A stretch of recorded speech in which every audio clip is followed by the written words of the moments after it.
இந்த வார்த்தையின் வாயிலாக உங்கள் யாவரையும் சந்திப்பதிலே கர்த்தருக்குள் மிகுந்த மகிழ்ச்சி அடைகிறேன். கர்த்தர் நாமத்தினாலே உங்கள் யாவருக்கும் ஸ்தோத்திரத்தையும் வாழ்த்துதலையும் தெரிவித்துக் கொள்கிறேன். இந்த நாளிலும் சற்று நேர சிந்தனைக்காக நீதிமொழிகள் புஸ்தகம் 3ஆம் அதிகாரம் 5வது வசனம் 6வது வசனத்தை எடுத்தவர்கள் வாசிக்கலாம்.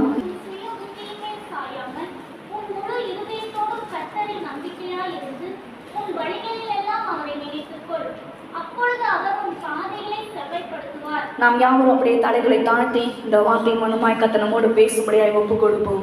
எங்களை அதிகமாய் நேசிக்கிறான் அன்பின் பரலோக பிதாவே, அப்பா இப்பொழுதும் கர்த்தாவே உடைய வார்த்தை கேட்கும்படியாக உடைய சமூகத்தில் வந்திருக்கிற ஒவ்வொரு தேவ பிள்ளைகளோடும் ஆவியானவர் எங்களோடு இடைப்படும்படியாய் நாங்கள் செபிக்கிறோம். சுயங்கள் வெளிப்படாதபடி பரிசுத்த ஆவியான இந்த வார்த்தை கொண்டு எங்களோடு பேசும்படியாக எங்கள் உள்ளான இருதயத்துக்குள் நாங்கள் பலப்படும்படியாக இந்த வார்த்தைக்கு கீழ்ப்படிஞ்சு ஜீவனுள்ள நாளெல்லாம் நாம் ஜீவிக்க எங்களை முற்றிலுமான நம்முடைய ஆளுகை கரத்திலே தாண்டி ஒப்புக் கொடுக்கிறோம். இயேசுவின் நாமத்தில் ஜெபிக்கிறோம் ஜீவனுள்ள நல்ல பிதாவே, ஆமென். ஒரு முறை கூட வாசிப்போம். உன் சுய புத்தியின் மேல் சாயாமல் உன் முழு இருதயத்தோடும் கர்த்தரில் நம்பிக்கையாயிருந்து உன் வழிகளெல்லாம் அவரை நினைத்துக்கொள். அப்பொழுது அவர் உன் பாதைகளை செவ்வைப்படுத்துவார். ஹல்லேலூயா. கர்த்தர் நம்முடைய பாதையை செவ்வைப்படுத்துகிற தேவன் என்று இந்த வார்த்தை திட்டவட்டமாய் நமக்கு சொல்லுகிறது. ஹல்லேலூயா. இன்னும் இந்த வார்த்தையை பார்க்கும் பொழுது வேதத்தில் அநேக காரியங்களை பார்க்க முடியும். கர்த்தர் நம்முடைய கோணனானவைகளை என்ன பண்ணுகிற தேவன்? செவ்வைப்படுத்துகிற தேவன். அவர் நமக்கு முன்பதாக சென்று நமக்கு தடையா இருக்கிற யாவற்றையும் மாற்றி போடுகிற தேவன். ஹல்லேலூயா. இங்க வசனம் சொல்லுகிறது, அவர் உங்கள் பாதைகளை செவ்வைப்படுத்துவார். ஆனா தேவன் நம்முடைய வாழ்க்கையில் உள்ள பாதையை செவ்வைப்படுத்த வேண்டும் என்றால் அதுக்கு முன்பதாக சில வார்த்தைகளை கர்த்தர் நமக்கு கொடுத்திருக்கிறார். அதுக்கு நாம் கீழ்ப்படிந்து வாழ்வோமானால் கர்த்தர் நம்முடைய வழிகளை செவ்வைப்படுத்துவார். ஹல்லேலூயா. 5ஆம் வசனத்துல முதல் வரி என்ன சொல்லுகிறது? உன் சுய புத்தியின் மேல் சாயாமல். எப்படி நம்ம இருக்கும்போது அவர் நம்ம பாதையை செவ்வைப்படுத்துவார் என்றால் நம்முடைய சுய புத்தியின் மேல் சாயாமல். அழகா இந்த வார்த்தை சொல்லுகிறது. சுய புத்தியின் மேல் சாய்வது என்றால் என்ன என்பதை குறித்து சற்று நேரம் நாம் தெளிவாய் பார்த்து நாம் கடந்து போக இருக்கிறோம். ஹல்லேலூயா. கர்த்தருடைய வார்த்தை சொல்லுகிறது, நாம் உன் சுய புத்தியின் மேல் சாயாமல் உன் முழு இருதயத்தோடு கர்த்தரிடத்தில் நம்பிக்கையாயிரு. அப்போ நம்ம சுய புத்தி என்பது நாம் நினைப்பது, நாம் தீர்மானிப்பது, நாம் தெரிந்து கொள்வது. ஹல்லேலூயா. அடுத்த வார்த்தை சொல்லுகிறது, உன் சுய புத்தியின் மேல் சாயாமல் நீ உன் முழு இருதயத்தோடு கர்த்தரில் நம்பிக்கையாயிரு. சரிங்களா? அப்போ நம்ம நினைப்பிலும் நம்ம திட்டத்திலும் நம்முடைய தீர்மானத்தில் நிற்காம கர்த்தரிடத்தில் நம்பிக்கையாக இருந்து கர்த்தரை சார்ந்து நிற்கும் பொழுது நம்முடைய சுய புத்தியை நாம் நிறைவேற்ற மாட்டோம். ஹல்லேலூயா. இதில் உதாரணத்திற்கு நான் வேதத்திலிருந்து சில காரியங்களை உங்களுக்கு சுட்டி காட்ட விரும்புகிறேன். மத்திய எழுதின சுவிசேஷத்தில் நாம் பார்க்கும் பொழுது அங்கே நான் வசனங்களை வாசிக்கும் போது நேரம் சென்றுவிடும். நான் சம்பவத்தை மாத்திரம் உங்களுக்கு சொல்ல விரும்புகிறேன். மத்திய எழுதின சுவிசேஷத்தில் இயேசு நமக்காக பூமியிலே மனுஷனாய் இந்த பூமியில பிறக்குவதற்கு முன்பதாக அங்கு சாஸ்திரிகள் பிறக்கும் பொழுது சாஸ்திரிகள் இடத்துல கர்த்தர் சொல்றாரு, நீங்க போய் உங்களுக்காக யூதாவிலே ஒரு ராஜா பிறந்திருக்கிறார், அவரை போய் என்ன பண்ணுங்க, வணங்கி வாருங்கள் சொல்லி கர்த்தர்களுக்கு தெரிவுபடுத்துகிறார். தூதர்கள் மூலமாக அவர்கள் தெரிந்து கொண்டு இயேசுவை பார்க்கும்படியாக யூதருக்கு ராஜா பிறந்திருக்கிறாராமே, அவர் எங்கு பிறந்திருக்கிறார் என்று பார்க்கும்படியாக அவருக்கு சாஸ்திரிகள் என்ன பண்றாங்க, போய்கொண்டு எருசலேமுக்கு போகிறாங்க. அங்க போகும் வழியில கர்த்தர் அவளுக்கு வழி காண்பிக்கும்படியாக கர்த்தர் ஒன்றை ஏற்படுத்தினார். அது என்னது? நட்சத்திரம். அவளுக்கு வழி காட்டுவதற்காக கர்த்தர் என்ன ஏற்படுத்தினார்? நட்சத்திரம். இவர்கள் போகும் வழியில எதை பார்த்து கொண்டே போறாங்க? நட்சத்திரத்தை பார்த்து கொண்டே போறாங்க. போயிட்டே இருக்கும்போது திடீர்னு போற வழியில அவளுக்கு ஒரு சின்ன ஒரு சிந்தை வந்தது. என்ன தெரியுமா? யூதருக்கு ராஜா என்கிறவர் எங்கு பிறப்பார்? அவர் அரண்மனையில் அல்லவா பிறக்க வேண்டும். நம்ம எங்க போயிட்டு இருக்கோம்? அரண்மனையை தாண்டி போற வழி வந்துருச்சே. இங்க இருக்கிறது அரண்மனை இங்க தானே இருக்கு. எதுக்கும் நம்ம ஒரு அரண்மனையில போய் ஒரு எட்டு பார்த்து விசாரிச்சுட்டு என்ன பண்ணலாம், போகலாம் என்று சொல்லி அவங்க போயிட்டு இருக்கிறதுக்கு கர்த்தர் அவளுக்கு முன்பதாக போகிறதுக்கு ஒரு நட்சத்திரத்தை ஏற்படுத்திட்டார். இவங்க போக வேண்டிய வழி எதை பார்த்து மட்டும்தான்? நட்சத்திரத்தை பார்த்து தான் போகணும். திடீர்னு அவங்களுக்குள்ள ஒரு எண்ணம் என்ன வந்துச்சு? அரண்மனையில் போய் விசாரிச்சுட்டு போயிடலாம் அப்படின்னு சொல்லி என்ன பண்ணிட்டாங்க, அவங்க சுய சிந்தைக்கு அந்த இடத்துல இடம் கொடுக்குறாங்க. பாருங்க, அரண்மனைக்கு போயிட்டாங்க. அரண்மனையில் போயிட்டு அங்கே ராஜா அவன் இடத்துல போய், இங்கே யூதருக்கு ராஜா பிறந்திருக்கிறாராமே, அவர் எங்கே இருக்கிறான்னு கேட்டாங்க. உடனே அங்கே இருக்கிற ராஜாவுக்கு என்ன வந்துருச்சு? ஒரே சந்தேகம், குழப்பம். இங்கே இந்த தேசத்தை ஆளுகிற ராஜா நான் அல்லவா? எனக்கு தெரியாமல் இங்கே ஒரு ராஜா பிறந்திருக்கிறார். அவர் யாரு அப்படின்னு. அவர் குழந்தையாய் பிறந்திருக்கிறாராம். அவரை கண்டு வணங்கி செல்லும்படியாக நாங்கள் வந்திருக்கிறோம், பரிசுகளோடு வந்திருக்கிறோம் சொன்னோடனே அந்த ராஜாக்கு பொருட்களை ஒரு பக்கத்தில் பொறாம, ஒரு பக்கத்தில் கோபம், ஒரு பக்கத்தில் ஒன்றும் புரியாமல் அவர் என்ன பண்ணிட்டாரு, அப்படியா சரி இந்த இடத்துல பிறக்கல, இங்கே இல்லை, அவர் எங்கே இருக்காரு, சரி இங்கே இல்லைன்னா நாங்கள் வேறு இடத்துல போய் பார்க்குறோன்னு சொல்லிட்டு அவங்க அங்கேருந்து கடந்து போயிட்டாங்க. பாருங்க, அங்கே நடந்த ஒரு சம்பவம். அவங்க போக வேண்டியது நட்சத்திரத்தை பார்த்து தான். ஒரு சின்ன நிமிஷத்தில் அவங்க சொந்த புத்திக்கு என்ன பண்ணிட்டாங்க, இடம் கொடுத்துட்டாங்க. ஒருவேளை இங்கே இருக்கலாமா, ஒருவேளை ராஜா இங்கே பிறந்திருக்கலாமா அப்படின்னு சொல்லி அவங்க சுய புத்தியின் மேல் சாய்ந்ததுனால அங்கே என்ன நடந்துச்சு தெரியுமா? அன்று ஆட்சி செய்த ராஜா 2 வயதுக்கு உட்பட்ட எல்லா ஆண் குழந்தைகளையும் கொல்லும்படியாக என்ன பண்ணிட்டாரு, கட்டளை கொடுத்துட்டார். இது நாம் யாவருக்கும் அறிந்த ஒரு சம்பவம். ஒரு நிமிஷத்துல அவங்க தன் சுய சிந்தையின் மேல சாஞ்சதுனால, சுய புத்தியில சாஞ்சதுனால பல குழந்தைகள், சரிங்களா, பல குழந்தைகள் அந்த நாட்டில் உள்ள 2 வயதுக்கு உட்பட்ட எல்லா ஆண் குழந்தைகளும் என்ன பண்ணப்பட்டாங்க, கொலை செய்யப்பட்டாங்க. அங்கு அலறுதல், கூக்குரலின் சத்தம், கூக்குரலின் ஓலங்கள் அதிகமாய் கேட்கப்பட்டது. இவங்க 3 சாஸ்திரிகளும் சின்ன சுய புத்தியில் இடம் கொடுத்ததுனால இவ்வளோ பெரிய பாதிப்பு அந்த எருசலேமில் நடந்தது. ஹல்லேலூயா. இன்னைக்கு நம்முடைய வாழ்க்கையில கூட நம்ம கர்த்தருடைய பாதையில் நடக்காதபடி நம் சுய சிந்தைக்குள்ளே நம்ம சாயும் போது எத்தனையோ நன்மைகள், நமக்கு வர வேண்டிய ஆசீர்வாதங்களை எத்தனையோ முறை நாம் தடுத்து நிறுத்திருக்கிறோம். ஹல்லேலூயா. நாம் நல்லா புரிந்து கொள்ள வேண்டும். நாம் கர்த்தருடைய பிள்ளைகள், ஆவியானவர் என்னை நடத்த வேண்டும் என்று ஒப்பு கொடுத்து ஒவ்வொரு நாளும் அவருடைய பாதையில் செல்வதற்கு நாம் ஒப்பு கொடுக்க வேண்டும். நாம் சுய புத்தியின்மை, நம் சொந்த எண்ணத்திற்கு, நம்ம சொந்த திட்டத்துக்கு, நம்ம சொந்த முயற்சிக்கு நம்ம இடம் கொடுப்போமானால் அதனால் நமக்கு வருகிறது பெரிய இழப்பு. ஹல்லேலூயா. இதை நாம் இந்த நாளில் தெளிவாய் புரிந்து கொள்ள வேண்டும். உங்கள் வாழ்க்கையை நீங்கள் ஒரு விசை திரும்பி பார்ப்பீனால் இது போன்ற சம்பவங்கள் உங்கள் வாழ்க்கையில அநேகம் நடந்திருக்கும். நான் இப்போ இதை கம்பேர் பண்ணி, இந்த சாஸ்திரிகளை கம்பேர் பண்ணி சொல்லும் பொழுது உங்களுக்கு சில தெளிவுகள் வரும் என்று கர்த்தருக்குள் விசுவாசிக்கிறேன். கர்த்தர் நீ இதை தான் செய்ய வேண்டும், இந்த வேலையை தான் செய்யணும், நீ இந்த காலேஜில் தான் படிக்கணும், நீ இந்த ஸ்கூலுக்கு தான் போகணும், நீ இன்னாருடைய வீட்டுக்கு போய் சென்று வா, இன்னார் இடத்துல தான் நீ சந்திக்க வேண்டும் என்று கர்த்தர் பல காரியங்களை பல நேரத்திலே நமக்கு தெளிவுபடுத்துவதுண்டு. ஆனால் நாம் சொந்த சித்தத்திற்கு, நாம் சொந்த முயற்சியில், நம்ம சொந்த திட்டத்துக்கு நம்ம இடம் கொடுக்கும் பொழுது எத்தனையோ முறை நாம் தோல்விகளை சந்தித்தது உண்டு. ஹல்லேலூயா. எத்தனை பேர் சொல்ல முடியும், அந்த மாதிரி நான் நிறைய தோல்வியை சந்திச்சிருக்கிறேன். ஹல்லேலூயா. நம்ம எல்லாருமே அந்த அனுபவத்தை கடந்து வந்திருக்கிறோம் இல்லையா? கர்த்தர் இன்றைக்கு நமக்கு சொல்லுகிறாரு, அவர் நம்முடைய பாதையை செவ்வாய்ப்படுத்த வேண்டும் என்றால் நாம் என்ன பண்ண வேணும்? நம்முடைய சுய முயற்சிக்கு நம்முடைய இடம் கொடுக்காமல், சுய புத்திக்கு நம்ம இடம் கொடுக்காமல், நம் முழு இருதயத்தோடு கர்த்தரில் எப்படி இருக்கணுமா? நம்பிக்கையா இருக்கணும். ஹல்லேலூயா.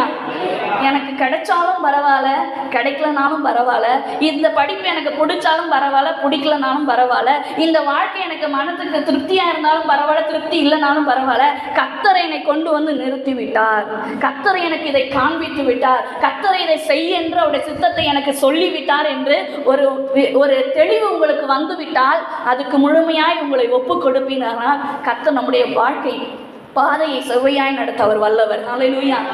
எத்தனை பேருக்கு புரியுது? ஹல்லேலூயா. இன்னும் ஒரு உதாரணத்தை சொல்கிறேன். சவுல் ராஜாவை பற்றி சில மாதங்களுக்கு முன்பதாக உங்களோடு நான் பேசிக்கொண்டேன். சவுல் ராஜா சாமுவேல் தீர்க்கதரிசி வரும் வரைக்கும் சாமுவேல் தீர்க்கதரிசி என்ன சொன்னார்? யுத்தத்துக்கு நீ போவாதப்பா, வந்து நாம் 2 பேரும் சேர்ந்து என்ன பண்ணலாம், பலி செலுத்தி தேவனை ஆராதித்து விட்டு அப்புறமா எங்கே போகலாம், யுத்தத்துக்கு போகலாம், வெயிட் பண்ணு அப்படின்னு சொன்னார். ஆனால் சவுல் ராஜா என்ன பண்ணுறாரு?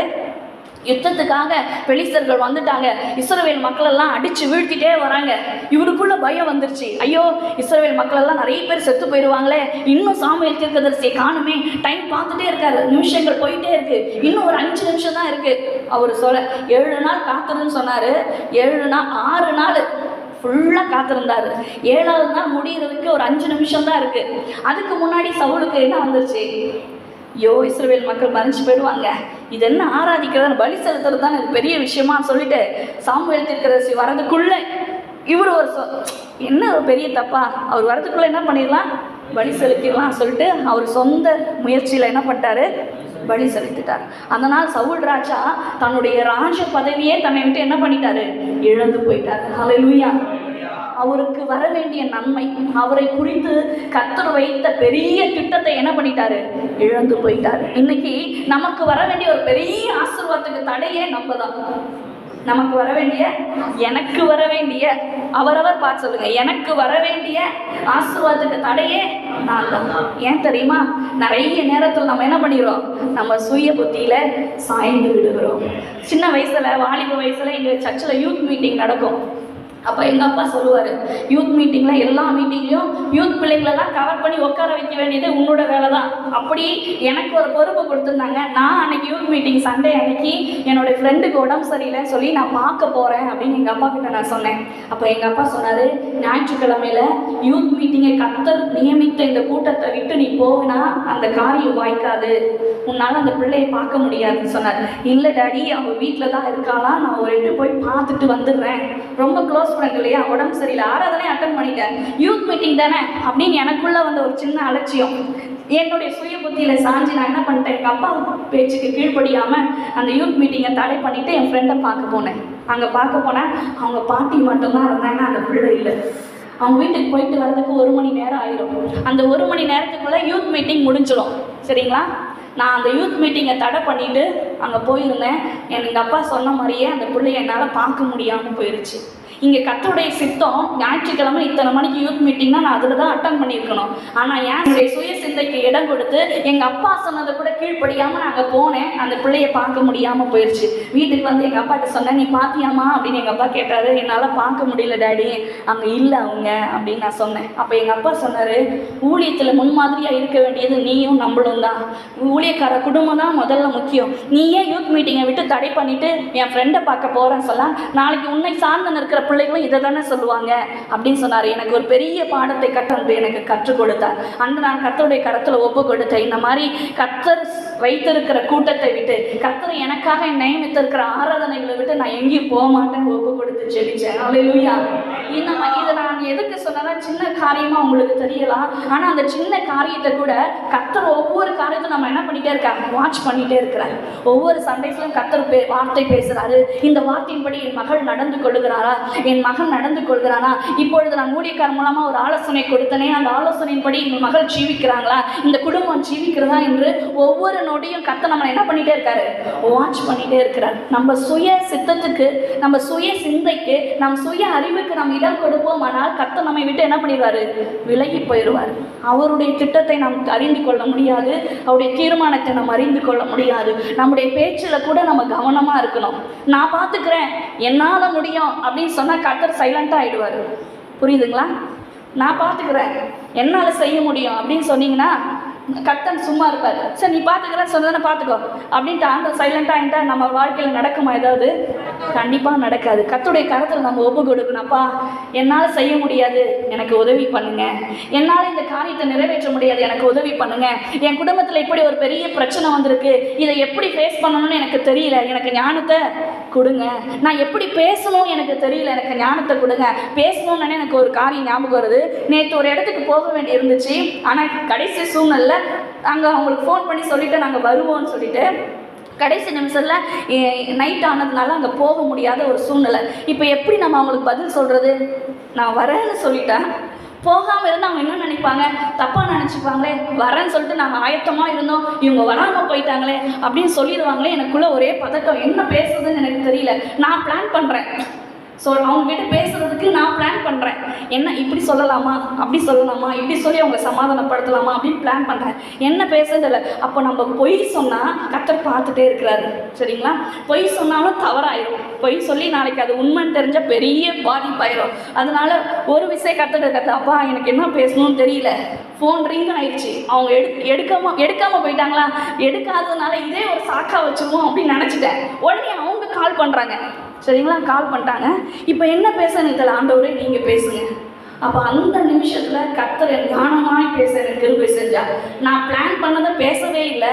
அவங்கக்கிட்ட என்ன பேசனே தெரியல. பரவாயில்ல சிஸ்டர், நான் கூட அதை தான் யோசித்தேன், நைட் ஆயிடுச்சு எப்படி வருவீங்க அப்படின்ட்டு அவங்க சொன்னதை எனக்கு ரொம்ப சந்தோஷமாயிருச்சு. அப்போ அந்த ஒரு நிமிஷத்தில் ஏசப்பா எனக்கு என்ன பேசணும்னு தெரில ஆண்டவரே அப்படின்னு சொன்னதும் கர்த்தர் என்ன பண்ணார் தெரியுமா? ஞானமாக அவங்களுக்கும் பாதிப்பு இல்லாமல் எனக்கும் பாதிப்பு இல்லாமல் கர்த்தர் அந்த இடத்துல பேசி பதில் செய்ய கிருபை செய்தார். ஹல்லேலூயா. ஒருவேளை நான் பேசிக்கொண்டு இருக்கிற இந்த காரியம் உங்களுக்கு சின்னதாக தெரியலாம். ஆனால் இந்த சின்ன சின்ன விஷயந்தான் ஒவ்வொரு நேரத்தில் நம்ம வாழ்க்கையில் பெரிய பூகம்பமாக மாறுது. ஹல்லேலூயா.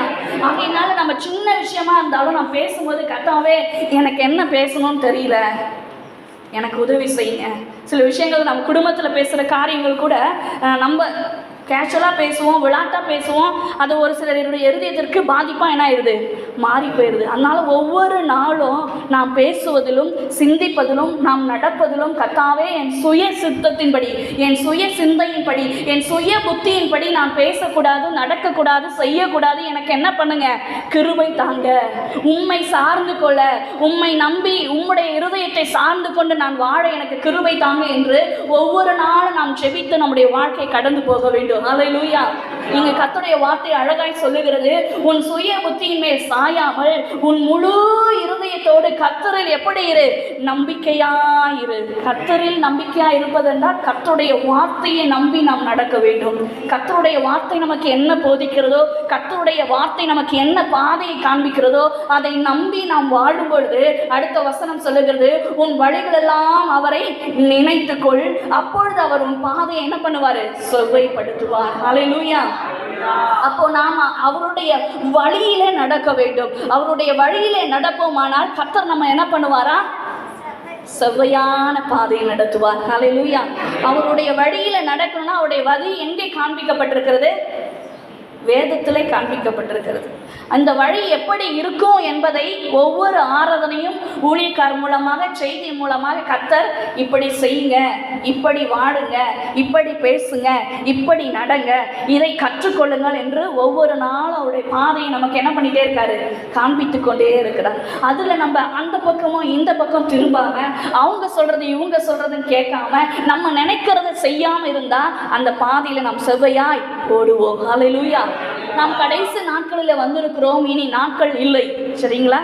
நம்ம சுய சிந்தையை எடுத்துக்கொண்டு நிறைய தோல்வியிலேயே வாழ்ந்துகிட்டே இருந்தோம்னா நமக்கு இருக்கிற கிருபையும் நம்ம இழந்து போயிடுவோம். கர்த்தருக்குள்ளே இருக்கிற பக்தி வைராக்கியம் நம்ம விட்டு போயிடும். கர்த்தருடைய வருகையை நம்ம கடைசியாக இழந்து போயிடுவோம். அதனால் இருக்கிற இந்த கொஞ்ச நாட்களுக்குள்ளே இது வரைக்கும், இந்த நிமிஷம் வரைக்கும் நம்ம எப்படி இருந்தோமோ அதை மறந்துடுங்க. இப்போ இந்த நிமிஷம் தான் ரொம்ப முக்கியம். சரிங்களா? அப்போ இந்த நிமிஷம் கர்த்தர் பேசுகிற வார்த்தையை நம்ம கேட்டு அதுக்கு நம்ம முழுமையாய் ஒப்பு கொடுத்து கர்த்தருடைய வார்த்தையை நாம் சார்ந்து இருப்போம். ஆனால் இனி நம்முடைய பாதை எப்படியா மாறிடும், செவ்வையாய் மாறிடும். எத்தனை பேர் விசுவாசிக்கிறீங்க? ஹல்லேலூயா. அப்போ கர்த்தருடைய செவ்வையான பாதைக்கு என்னை ஒப்பு கொடுக்கிறேன் என்று சொல்லுங்க. சரிங்களா? நம்ம ஏதோ பெரிய பெரிய திட்டங்கள், பெரிய பெரிய தீர்மானங்கள் எடுக்கிறதுக்கு மட்டும் இல்லை.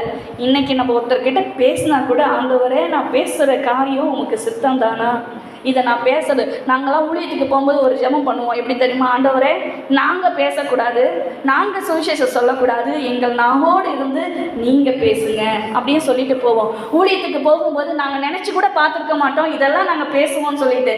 நாங்கள் பேசுகிற காரியம் எங்களுக்கே ஆச்சரியமாக இருக்கும். கர்த்தர் இப்படியெல்லாம் எவ்வளோ அழகாக அவங்க கூட பேசினாரு, நல்ல ஆலோசனையை கர்த்தர் கொடுத்தாரு என்று நாங்களே ஆச்சரியப்படுவோம். அப்போது நம்ம ஒவ்வொரு நாளும் காலையில் எழுமணும்னா, அப்பா இன்னைக்கு நாங்கள் எங்கள் அப்பா கிட்ட பேசினாலும் சரி, அம்மா கிட்ட பேசினாலும் சரி, என் மனைவி கிட்ட பேசினா சரி, என் கணவர்கிட்ட பேசினா சரி, என் பிள்ளைங்க கிட்ட பேசினாலும் சரி, உங்களுடைய சித்தத்தின்படி நாங்கள் பேசணும்ப்பா. துணிகரமாக எதுவும் பேசி குடும்பத்துக்குள்ளே பிரச்சனை வந்துடக்கூடாது. துணிகரமாக அயல் வீட்டார்கிட்ட நாங்கள் பேசி எந்த பிரச்சனைகளோ சண்டைக்கோ வந்துடக்கூடாது அப்படின்னு சொல்லி நம்ம பேச்சிலும் நடக்கிலும் எல்லாவற்றையும் கர்த்தருடைய கரத்தில் ஒப்பு கொடுத்து அவர் பாதையில் நாம் ஓடுவோமானால் நம்முடைய வாழ்க்கையின் ஓட்டம் ஜெயமாய் முடியும். ஹல்லேலூயா. ஹல்லேலூயா. இந்த சாஸ்திரிகள் போனாங்க, இவர்கள் சுய சிந்தையின் மேல் சாஞ்சதுனால இத்தனை பெரிய இழப்புக்கு அவர்கள் காரணமாகி விட்டார்கள். சவுல் அன்று கீழ்ப்படியாததுனால பெரிய ராஜ்ய பதவியை இழந்து அநேகருக்கு ராஜாவை இருந்து நடத்த வேண்டிய அந்த பெரிய தருணத்தை அவர் என்ன பண்ணிட்டாரு, தவற விட்டுட்டார். இன்றைக்கு நம்ம வாழ்க்கையில நம்ம நினைச்சு கூட பார்க்க முடியாத அளவுக்கு கர்த்தர் நம்மை ஆசீர்வதிக்க வல்லவர். சரிங்களா? நம்ம சிந்தையெல்லாம் சின்னதா இருக்கும். ஏசப்பா இது இருந்தா நல்லா இருந்திருக்குமே, இந்த படிப்பு படிச்சிருந்தா நல்லா இருந்திருக்குமே, இந்த வாழ்க்கை எனக்கு அமைஞ்சிருந்தா நல்லா இருந்திருக்குமே, எனக்கு இந்த பொசிஷன் இருந்திருந்தா நல்லா இருந்திருக்குமே, இப்படியெல்லாம் என் பிள்ளைங்க இருந்திருந்தா நல்லா இருந்திருக்குமே அப்படின்னு நம்ம ஆசைலாம் சின்னதுதான். சரிங்களா? நம்ம நினைக்கிறதெல்லாம் சின்னதுதான். ஆனால் நம்முடைய நினைவுகளை காட்டிலும் கர்த்தர் நம் மீது வைத்திருக்க நினைவு பெரியது. அல்லேலூயா. நம்முடைய திட்டங்களை பார்க்கிலும் கர்த்தர் நம் மீது வைத்திருக்கிற திட்டங்கள் பெரியது. அல்லேலூயா. ஒருவேளை மற்றவர்கள் பார்வைக்கு நாம் அற்பமாக இருக்கலாம். சரிங்களா? நம்முடைய சித்தம், நம்முடைய திட்டங்கள், நம்முடைய தீர்மானங்கள் மற்றவருடைய பார்வைக்கு அற்பமாக இருக்கலாம். ஆனால் அந்த அற்பமான காரியத்தை கூட கர்த்தருடைய கரத்தில், அப்பா இப்படி நான் ஆசைப்படுறேன், அது உமக்கு சித்தம் தானா? இப்படி இருக்கலாம்னு நான் நினைக்கிறேன், இது உமக்கு சித்தம் தானா? எனக்கு தெரியல ஆண்டவரே, உங்களுடைய கரத்தில் ஒப்பு கொடுக்குறேன்னு சொல்லி பாருங்க. உங்க நினைவுகளை காட்டிலும் கர்த்தர் பெரிய காரியங்களை செய்ய வல்லவர். அல்லேலூயா. உங்களுக்கு என்ன ஆசை இருந்தாலும் அதை நீங்களே ஆசைப்பட்டு முயற்சி பண்ணாதீங்க. கர்த்தருடைய கரத்தில் ஒப்பு கொடுங்க. அப்பா நான் இப்படி செய்யலான்னு ஆசைப்படுறேன். சரிங்களா? நான் இப்படி செய்யலான்னு ஆசைப்படுறேன், இப்படி வாங்கலான்னு ஆசைப்படுறேன், அவங்ககிட்ட இப்படி பேசலான்னு ஆசைப்படுறேன், ஆனால் நான் உங்கள் திட்டம் என்னன்னு எனக்கு தெரியல ஏசப்பா, உங்கள் கரத்தில் ஒப்பு கொடுக்குறேன் அப்படின்னு சொல்லி ஒப்பு கொடுத்து பாருங்க. கர்த்தர் நடத்துவார். ஹல்லேலூயா. ஹல்லேலூயா. ஏன்னா கர்த்தருடைய வார்த்தை சொல்லுது, நான் உங்களை செவ்வையான பாதையில நடத்துவேன். கர்த்தர் நமக்கு வாக்கு பண்ணிட்டார். ஹல்லேலூயா. இந்த வார்த்தை தான் உண்மையுள்ள வார்த்தை. ஹல்லேலூயா. இன்றைக்கும் ஜீவனோடு இந்த வார்த்தை நம்முடைய வாழ்க்கையை கிரியை செய்து கொண்டிருக்கிறது. ஹல்லேலூயா. புத்தகத்தில் எத்தனையோ பேர் கதை எழுதியிருக்காங்க. அந்த கதையெல்லாம் நம்ம வாழ்க்கையில் நிறைவேறுதா இல்லையோ தெரில. ஆனால் கர்த்தருடைய வார்த்தை, இங்கே சொல்லப்பட்டிருக்கிற ஒவ்வொரு வார்த்தையும் நம்மை நடத்துகிறது, நம்மை வழி நடத்துகிறது, நமக்கு நிறைவேறுகிறது, இன்றும் நிறைவேறி கொண்டே இருக்கிறது. ஹல்லேலூயா. ஆகையினால் இந்த ஜீவனுள்ள வார்த்தையை நாம் நம்புவோமானால் நம்மை கர்த்தர் செவ்வையான பாதை நடத்த வல்லவர். ஹல்லேலூயா. கடைசியாக ஒரு வசனம் வாசிக்கலாம். ரோமருக்கு எழுதின நிருபம் 8ஆம் அதிகாரம் 14ஆம் வசனம் சொல்லுகிறது. யாவருக்கு தெரிந்த வசனம். ரோமர் 8:14. எவர்கள் தேவனுடைய ஆவியினாலே நடத்தப்படுகிறார்களோ அவர்கள் தேவனுடைய புத்திரர்களாய் இருக்கிறார்கள். ஹல்லேலூயா. அன்று சாஸ்திரிகளை நடத்துவதற்கு என்ன வந்துச்சு? நட்சத்திரம் வந்துச்சு. இன்னைக்கு நம்ம நடத்துறதுக்கு கர்த்தர் யாரை கொடுத்திருக்கிறாரு? பரிசுத்த ஆவியானவர். ஹல்லேலூயா. எவ்வளவு அருமையான வார்த்தை இல்லையா? நாம் அவருடைய ஆவியானவர் நடத்துகிற பாதையில நாம் நடப்போமானால் அவருக்கு என்னவா இருப்போமா? புத்திரர்களாய், பிள்ளைகள், என்னுடைய மகள், என்னுடைய மகன் என்று கர்த்தருடைய வார்த்தை சொல்லுகிறது. ஹல்லேலூயா. ஆவியானவர் நடத்துகிற பாதைக்கு நம்மை ஒப்பு கொடுக்க வேண்டும். ஹல்லேலூயா. ஆவியானவர் எப்படி நடத்துவார்? வேத வசனத்தின்படி நடத்துவார். சரிங்களா? வேத வசனத்தின்படி நடத்துவார். இந்த சிஸ்டர் சொன்ன ஆலோசனை ரொம்ப நல்லா இருந்துச்சு அப்படின்னு நீங்கள் நினைக்கலாம். உங்கள் மாமா பேசியிருப்பாங்கம்மா, இப்படியெல்லாம் செய்யுமா, இப்படியெல்லாம் பண்ணுமா, அப்போதாம்மா கரை சேர முடியும், அப்போதாம்மா உங்கள் பிள்ளைங்களுக்கு எதிர்காலம் நல்லா இருக்கும்னு உங்கள் மாமா சொல்லுவார், உங்கள் சித்தப்பா சொல்லுவார், எல்லாரும் சொல்லலாம். ஆனால் இங்கே கர்த்தருடைய வார்த்தை சொல்லுது, ஆவியானவர் நடத்துகிற பாதையில் நம்ம நடக்கணும். ஒருவேளை அவங்க சொல்லுகிற ஆலோசனை உங்கள் பார்வைக்கு நல்லதென்று தோன்றலாம். ஆனால் நான் முதல்ல சொன்ன மாதிரி கர்த்தருடைய கரத்தில் ஒப்பு கொடுத்து, அப்பா இவர்கள் பேசின ஆலோசனை நலம் போல எனக்கு தோன்றுகிறது, ஆனால் இது உமக்கு சித்தம் தானா என்று கர்த்தருடைய கரத்தில் ஒப்பு கொடுத்து அந்த காரியத்தை வைத்து நீங்கள் செபிப்பீர்களானால் கர்த்தர் சீக்கிரமாக இது சரிதான், இப்படி செய்யலாம், இல்லை இது சரியில்லை, இது செய்ய வேண்டாம் என்று கர்த்தர் நமக்கு தெளிவாக காட்டிடுவார். ஹல்லேலூயா. ஹல்லேலூயா. எந்த காரியத்தையும் தெரிஞ்ச உடனே சரி இது நல்லா இருக்கு, நம்ம இந்த பணத்தை கொடுத்து, நம்ம சொந்த பணத்தை கொடுத்து இதை வாங்கிடலாம் அப்படின்னு நீங்கள் நினைக்காதீங்க. கொஞ்சம் காத்துருங்க. சரிங்களா? எந்த காரியத்தையும் செய்யறதுக்கு முன்னாடி கொஞ்சம் என்ன பண்ணுங்க? காத்துருங்க. அவசரப்பட்டு இந்த பணம் இருக்கே, இதை வச்சு நம்ம இதை வாங்கிடலாம், இவ்வளோ பணம் நம்ம கிட்ட இருக்குதானே, இதை முதல்ல இது செய்யலாம், முதல்ல கொடுத்துருவோம் அப்படின்னு சொல்லி உடனே டக்குன்னு என்ன பண்ணிடாதீங்க? துணிஞ்சு செய்யாதீங்க. ஏசப்பா இது செய்ய வேண்டியது உமக்கு சித்தம் தானா? இந்த பணத்தை வச்சு நான் செய்யலான்னு நான் விரும்புகிறேன், ஆனால் இது உமக்கு சித்தம் தானா என்று எனக்கு தெரியல, உங்கள் கரத்தில் ஒப்பு கொடுக்குறேன்னு சொல்லி நீங்கள் கர்த்தருடைய கரத்தில் ஒப்பு கொடுத்துட்டு ஜெபம் பண்ணிகிட்டே இருங்க. குறித்த நேரம் வரும்போது கர்த்தர் தெளிவாக உங்களுக்கு அதை தெரியப்படுத்துவார். ஹல்லேலூயா. இப்படி அநேக காரியங்களை கர்த்தர் தெரியப்படுத்தி நான் செஞ்ச காரியத்தில் நான் நிறைய நன்மை அடைந்திருக்கிறேன் என்று சொல்லுகிற ஒரு கரங்களை வைத்து ஒரு அல்லேலூயா சொல்லுங்க. எல்லாரும் அடைஞ்சிருக்கீங்களா? பிரைஸ் எல்லாம் கர்த்தருடைய நாமம் மகிமைப்படுவதாக. எல்லா காரியத்துமே கர்த்தருடைய கரத்தில் என்ன பண்ணுங்க? இனிமே ஒப்பு கொடுங்க. சண்டே கிளாஸ் பிள்ளைங்களுக்கு நான் சொல்லுவேன், நீங்கள் ட்ரெஸ் எடுக்க போனால் கூட எனக்கு பிடிச்ச மனசில் நினச்சிக்குவாங்க, இந்த கலரில் இந்த டாப் எடுக்கணும்னு சொல்லிட்டு நீங்கள் கடைக்கு போவீங்க. கடைக்கு போய்ட்டு நீங்கள் நினச்சதையே என்ன பண்ணிடாதீங்க, வாங்காதீங்க. போகிறதுக்கு முன்னாடி ஏசப்பாட்ட ஜெபம் பண்ணுங்க, ஆண்டவரே நான் போடுற துணியினால் கர்த்தருடைய உம்முடைய நாம மகிமைப்படுமானால் அது வாங்க எனக்கு கிருபை செய்யுங்க அப்படின்னு சொல்லி சின்ன சின்ன காரியத்துக்கு கூட கர்த்தருடைய சமூகத்தை ஒப்புக்கொடுத்து ஜெபம் பண்ணுங்கன்னு சொல்லி நான் அப்பப்போ சண்டே கிளாஸ் பிள்ளைங்களோடு சொல்வது உண்டு. உங்களுக்கும் நான் அதே சொல்லுகிறேன். எல்லா காரியத்திலும் நீங்கள் நினச்ச உடனே பணம் இருக்கேன்னு சொல்லிட்டு டக்குன்னு என்ன பண்ணாதீங்க, வாங்காதீங்க. கர்த்தருடைய சமூகத்தில் ஒப்புக்கொடு. அது இடம் வாங்கினாலும் சரி, நகை வாங்கினாலும் சரி, சேலை வாங்கினாலும் சரி, ட்ரெஸ் எடுத்தாலும் சரி, வீடு வாங்கினாலும் சரி, இடம் வாங்கினாலும் சரி, கர்த்தருடைய கருத்தில் என்ன பண்ணுங்க, ஒப்புக்கொடுங்க. ஆண்டவரே இது உமக்கு சித்தம் தானா? கர்த்தருடைய வசனம் நமக்கு தெளிவாய் சொல்லுகிறது. உன் சுய புத்தியின் மேல் என்ன பண்ணாதீங்க, சாயாமல் உன் முழு இருதயத்தோடு கர்த்தரில் நம்பிக்கையாயிருந்து உன் வழிகளெல்லாம் அவரை நினைத்துக்கொள், அப்பொழுது அவர் உன்னை செவ்வையான பாதை நடத்துவார். ஹல்லேலூயா. பரிசுத்த ஆவியானவர் தொடர்ந்து நம்மை செவ்வையான பாதையை நடத்துவதற்கு இன்று நம்முடைய வாழ்க்கை கர்த்தருக்கு என்று ஒப்பு கொடுப்போம். சரிங்களா? இன்றைக்கு கர்த்தருடைய சமூகத்தில் பரிசுத்த ஆவியுடைய ஆளுகைக்கு நம்மளை ஒப்பு கொடுக்கும் பொழுது தொடர்ந்து கர்த்தர் நம்மை செவ்வையான பாதையில் நடத்துவார் என்பதில் எந்த ஒரு மாற்றமும் இல்லை. ஹல்லேலூயா. இந்த வார்த்தையின்படி கர்த்தர் நம்மை செவ்வையான பாதையில் நடத்துவதற்கு ஒரு விசை கர்த்தரைகளை தாண்டி கர்த்தருடைய சமூகத்தில் நம்மை ஒப்பு கொடுப்போம். ஹல்லேலூயா, ஹல்லேலூயா, ஹல்லேலூயா. என் அன்பு நேசரே, இதுவரைக்கும் எத்தனையோ காரியங்களிலே என் சுய புத்தியின் மேல் நான் சாய்ந்து அநேக தோல்விகளை நான் அடைந்து இருக்கிறேனப்பா. இந்த நாளிலே கர்த்தனை போதித்த இந்த வார்த்தையின்படி அப்பா உம்முடைய சுத்தத்தின்படி நாங்கள் நடக்க, அப்பா எங்கள் பாதைகளை செவ்வைப்படுத்துவதற்கென்று உம்முடைய நினைவின்படி உம்முடைய விருப்பத்தின்படி நாங்கள் நடக்க எங்களை ஒப்புக் கொடுக்கிறோம் என்று எல்லாரும் கர்த்தருடைய கரத்தில் நம்மை ஒப்புக் கொடுப்போம். ஹல்லேலூயா, ஹல்லேலூயா, ஹல்லேலூயா. எங்கள் அன்புனேஸ்வரே, உம்முடைய கரத்தில் எங்களை ஒப்புக் கொடுக்கிறோம், ஒப்புக் கொடுக்கிறோம், ஒப்புக் கொடுக்கிறோம், ஒப்புக் கொடுக்கிற ராஜா. என் ஜீவ நாட்களெல்லாம் என்று உம்மை சார்ந்திருப்பேன். என் ஜீவ நாட்களெல்லாம் என்று உம்மை சார்ந்திருப்பேன். நம்புவேன், நம்புவேன் உம்மை மட்டுமே, என் வாழ்வில் நம்பிக்கையே நீதானையா. நான் நம்புவேன், நம்புவேன் உம்மை மட்டுமே, என் வாழ்வில் நம்பிக்கையே நீதானையா. சோதனையோ வேதனையோ ஏசப்பா உம்மை